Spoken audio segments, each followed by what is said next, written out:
Salut à tous, on se retrouve aujourd'hui pour parler du Paris Saint-Germain ce mardi 16 septembre et on commence directement avec la Ligue des Champions parce que ça y est les gars, le Paris Saint-Germain va retrouver cette compétition que le PSG a pu gagner bien sûr saison dernière, la victoire 5-0 contre l'Inter, donc ça y est, dès demain c'est le retour de la Ligue des Champions, mais ça a commencé aujourd'hui avec d'autres matchs. Donc qui succédera au Paris Saint-Germain? Ce serait bien de nouveau que ça soit le PSG, pourquoi pas faire le back-to-back. Ce serait exceptionnel bien sûr de réaliser cette performance. Donc la nouvelle saison commence aujourd'hui bien sûr. Regardez tout le programme bien sûr des matchs. N'oubliez pas que c'est le même format que la saison dernière bien sûr. Avec plus d'une poule à 36 équipes où ça sera les 24 premiers qui seront qualifiés. Donc objectif bien sûr déjà de finir dans les 24 premiers. Objectif cette saison, finir dans le top 8 et éviter de passer par les barrages. N'oubliez pas si tu finis dans le top 8. Le huitième de finale, voilà, tu le reçois au match retour. Voilà, c'est un plus. Et donc ça passe bien sûr par gagner le maximum de matchs. Donc concernant Paris bien sûr, donc le match est là. Donc demain soir 21h bien sûr contre l'Atalanta Bergame. Un match qu'on va parler un peu aujourd'hui bien sûr. Donc tout d'abord tiens les photos rapides lors du dernier entraînement. Voilà pour préparer bien sûr cette rencontre contre l'équipe italienne de l'Atalanta. Concernant tiens Kvaratskhelia. On a parlé avant-hier les gars contre Lens, il est sorti sur blessure, tout ça, il allait passer des tests, donc c'est quoi les dernières nouvelles concernant Kvaratskhelia, est-ce qu'il peut jouer ou pas? Les examens médicaux réalisés se montrent rassurants pour Kvaratskhelia, touche au mollet gauche lors du match contre Lens, le joueur de 24 ans pourrait être disponible pour la rencontre de mercredi contre l'Atalanta, donc ça c'est une très bonne nouvelle. Pourquoi? Parce qu'il y a déjà pas mal de blessés en attaque, Dembélé, Doué, voilà, des joueurs qui se sont blessés, Kanguini aussi ça s'est blessé lors du dernier match, Kvara aussi s'est blessé, on ne sait pas trop s'il va être là ou pas, il devrait être là. Ça c'est bien sûr une bonne nouvelle, bien sûr pour l'équipe parisienne. Concernant Kanguini lui aussi, il a été blessé lors du dernier match, donc ressent toujours une gêne à une cheville, même si les examens pratiqués n'ont rien signalé de grave. Il a fait l'entraînement hier lundi, il a passé une IRM, donc il n'y a rien. Mais bon, ils sent toujours un truc, mais sur l'IRM ça montre rien en gros. Bon, pour lui, il est très incertain pour le match. Vraiment, tout dépend de ses sensations. Peut-être il sera encore testé aujourd'hui à l'entraînement. Peut-être demain, vraiment quelques heures avant le match. Et on verra si ce sera forfait ou pas. Bien sûr, le joueur sud-coréen. Et concernant Beraldo, donc lui, plus de peur que de mal pour Lucas Beraldo. Victime d'une entorse, d'une entorse de la cheville sans dommage ligamentaire. C'est-à-dire que le ligament n'a pas été touché. Et tant mieux. Il ne devrait pas être absent trop longtemps. Bon, il est en revanche, lui forfait. Voilà, donc il s'est blessé contre Lens. Lui, c'est sûr et certain qu'il ne sera pas là demain et certainement pas là non plus pour le match contre Marseille. Donc concernant Kanguini, lui c'est du 50-50 et concernant Kvaratskhelia, lui ça sent bon, il devrait être présent. C'est quand même les trois joueurs qui ont été blessés lors du dernier match contre Lens. On continue toujours avec les blessures. D'après l'équipe, ils savent qu'ils vont tous y passer forcément. Selon un proche d'un taulier du groupe parisien, les joueurs du PSG savent qu'ils subiront tous un contre-coup physique à un moment de la saison. Ce qu'ils ont vécu d'un point de vue du rythme, de l'émotion et de l'intensité, il y aura beaucoup de contre-coups physiques. Et là, c'est vrai que la saison dernière, les gars, pratiquement pas de blessures saison dernière. C'est que ça a été le gros point fort du PSG. L'infirmerie était quasiment vide tout au long de la saison. Et là, ça commence fort avec l'infirmerie avec beaucoup de blessés. Il y a déjà 5 ou 6 joueurs blessés en l'espace d'un mois de compétition. C'est peut-être cette Coupe du Monde des clubs. C'est seulement 2 ou 3 semaines de vacances où les joueurs n'ont pratiquement pas eu de repos. En gros, les joueurs commencent à le payer. On espère que ça ne soit pas trop grave pour certains joueurs pour le futur parce qu'on sait que l'effectif bien sûr est très important. Même les joueurs qui sont remplaçants maintenant sont titulaires et même maintenant des fois les remplaçants sont blessés. Donc c'est pour ça peut-être que le PSG aurait peut-être dû recruter un peu plus de joueurs. Bon. Voilà, Luis Enrique a fait son choix. Mais voilà, il va falloir faire attention aux blessures, bien sûr, cette saison. Toujours sur le match demain contre l'Atalanta. D'autres infos, l'arbitre, les gars, sera un arbitre suisse, Sandro Scherer. Donc le premier quart d'heure de la séance d'entraînement ce mardi à 11h. Ce matin à 11h, entraînement. Il est ouvert aux médias. Donc la conférence de presse de Luis Enrique avec un joueur. Je ne sais pas c'est quel joueur qui sera avec Luis Enrique en conférence de presse. Donc elle aura lieu tout à l'heure à 13h. Donc le match demain, 21h sur Canal+. Et demain, bien sûr, on fera le gros avant-match avec les déclarations de Luis Enrique. Là, quand je fais la vidéo, il est 10h08 exactement. Donc, j'ai pas encore les mots, bien sûr, de Luis Enrique pour parler de cette rencontre.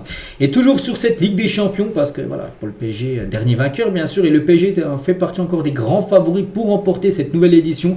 Dans le journal L'équipe, en gros, ils ont mis des étoiles. Donc, en gros, ça va jusqu'à 5 étoiles. Et sur 5 étoiles sur 5, il y a 2 clubs.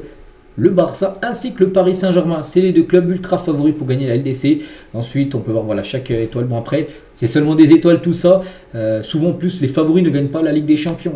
La saison dernière, le PSG devait avoir 4 ou 3 étoiles au début de la saison dernière. Paris a gagné la Ligue des Champions. Donc voilà, ça veut rien dire. Mais voilà, c'est juste un ressenti, on va dire, des équipes qui ont des chances en gros de gagner bien sûr cette compétition. Et hormis le Real Madrid entre 2016 et 2018, que le Real avait enchaîné quand même 3 victoires d'affilée en Ligue des Champions, enfin 3 titres, 2016, 2017 et 2018. Aucune équipe n'est parvenue à conserver son titre dans l'histoire moderne de la Ligue des Champions depuis la saison de 92. Donc avant les hommes de Zidane, 8 équipes avaient tout de même réussi à garder celle qui était encore la Coupe d'Europe des clubs champions. Voilà, c'est-à-dire gagner 2 fois une Coupe d'Europe, mais c'était la Coupe d'Europe des clubs champions. C'était pas la Ligue des Champions, c'était un ancien mot pour dire la LDC. En gros, l'AC Milan avait gagné en 89 et en 90. En gros, la Coupe d'Europe des clubs champions. En gros, maintenant, on l'appelle la Ligue des Champions. Tout simplement, on peut avoir chaque équipe qui a réussi à faire back-to-back, ce que le PSG va viser. La Ligue des Champions gagnée l'année dernière, enfin saison dernière, et essayer de la regagner bien sûr pour cette nouvelle saison. Donc un exploit à la portée du PSG, bien sûr, le PSG peut faire ça. Après, ça passe par beaucoup, enfin une saison très sérieuse, tout ça, comme la saison dernière. Les blessures, il ne faut pas trop qu'il y en ait parce que s'il y a beaucoup de joueurs blessés, ça sera très compliqué de retirer ce qui a été fait saison dernière. Le point des buteurs et passeurs D de nos Parisiens, avant le match, bien sûr, contre l'Atalanta. Donc le point, voilà, des joueurs les plus décisifs sur ce début de saison. Donc pour l'instant, c'est Dembélé avec Vitinha, les joueurs les plus décisifs. Dembélé, c'est 2 buts, 2 passes D. Vitinha, c'est 1 but, 3 passes D. Donc les deux sont à 4 buts et passes D.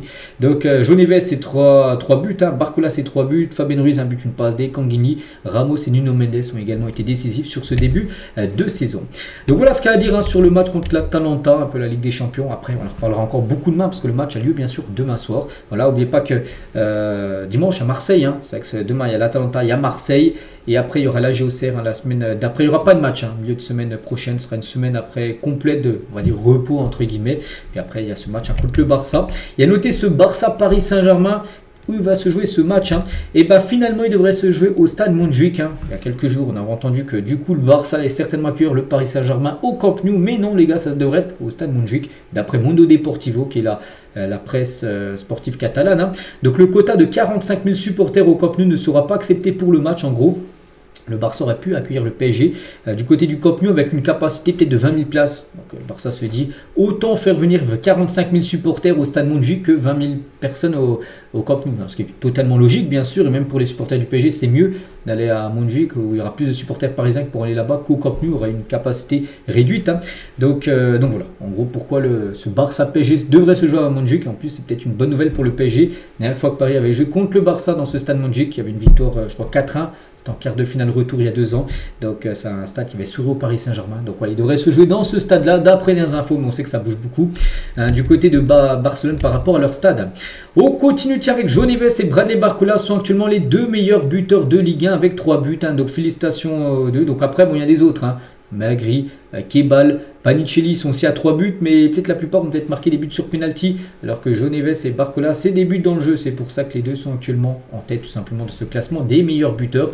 Voilà, vous la sentez, la saison à 30 buts, toute compétition confondue de Barcola, pourquoi pas. La saison dernière, déjà, il avait atteint, je crois, la barre des 20 buts, toute compétition confondue. Donc peut-être cette saison, il va essayer de passer un cap.